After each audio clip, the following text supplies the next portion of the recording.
Today is the cooking day here at Kshar's kitchen. I am cooking kalam palo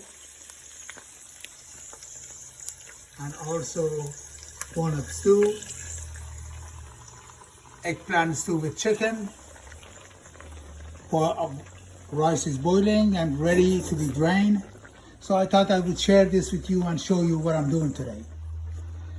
So for making a kalam palo, you need half a big onion or the whole small onion, or medium sized onion, or half a large onion.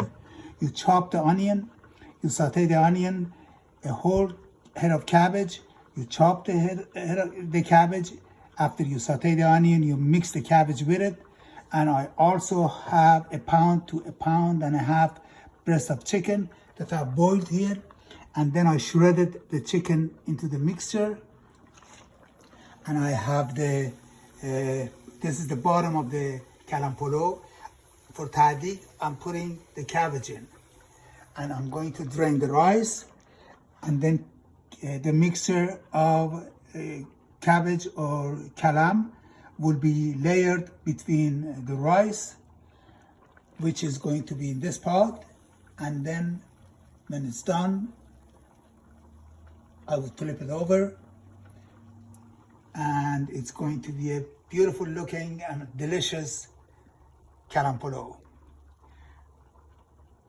The walnut stew is vegetarian. Few of my friends are vegetarian, so they like the walnut stew that I make.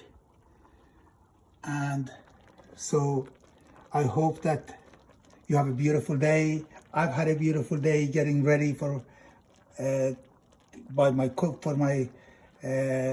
my kitchen. That's how I keep myself busy. Love you guys. Thank you for being with me. If you want any of these recipes, you can go to my website, kshar.net, or you can go on YouTube, Kshar TV, and just look up the videos that you are interested in. And if you have any question or comment, get back to me. I'll be happy to answer any question that you have.